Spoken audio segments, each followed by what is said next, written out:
There's recently been a lot of talk about the building of the Transcontinental Railroad. People have been gathering, or did gather about a weekend ago, 2 weekends ago, at Promontory Point. Anybody here been to Promontory Point? Then you know, don't go. There's nothing there, it's Utah. It's a salt flat, right?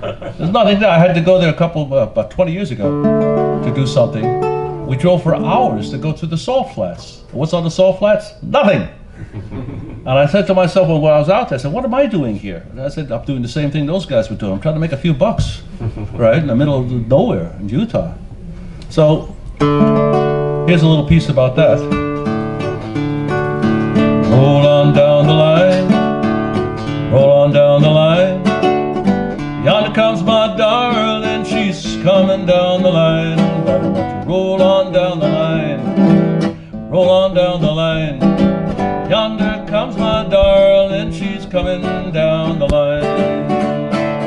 In 1869, on April the 28th day, the China boys came to Utah on little game to play. Central Pacific wanted the record, she'd cover all the bets. Who thought that the Irish would be beat by Crocker's Pets? But I want you roll on down the line, roll on down the line. Hey, yonder comes my darling, she's coming down the line. Roll on down the line, roll on down the line. Yonder comes my darling, she's coming down the line. Come all you railroad workers, conductors and engineers, I'll sing you all a story pleasant to the ears about those sturdy China boys, how they met the test. They crossed the snowy mountains and they beat out all the rest. But I want you roll on down the line, roll on down the line. Yonder comes my darling, Lord, she's rolling down the line. Hey, roll on down the line, roll on down the line.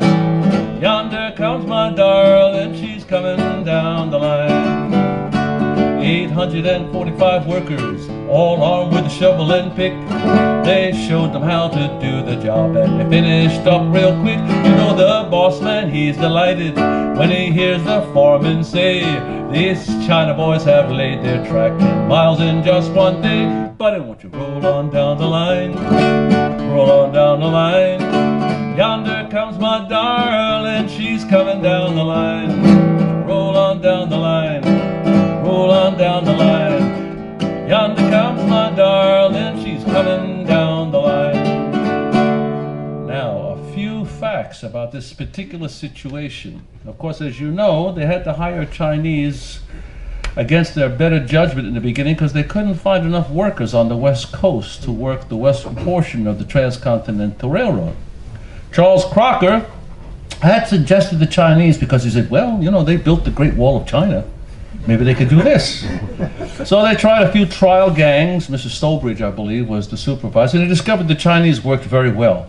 They had a tendency to immediately separate themselves up, get a spokesperson. They assigned one man in the crew to do nothing but basically boil water and cook food.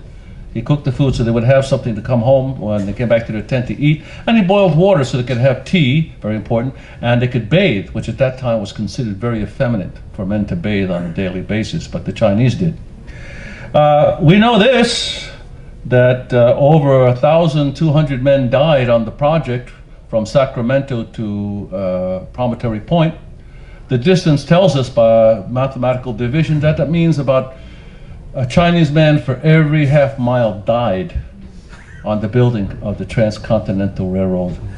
And many people tend to forget that when the railroad was completed, not only were the Chinese not invited for the big grand picture, but they didn't offer them a discount or passage, so most of these men walked back from Utah to the West Coast.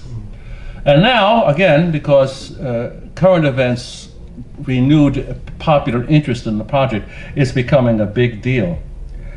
But that's part of the history, and one of the reasons why I talk about it is it's very important to reassure people, both Asian and non-Asian, that we've been here a long time.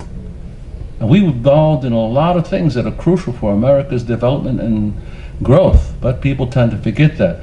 One of the most common misconceptions that people have is that most Asians in this country are foreigners, and that's specifically because of the immigration laws of this country. If you're interested in that, you're in a wonderful bookstore where you can buy a book on any one of these subjects. You'll find detailed information about the history of Asian Americans in this country.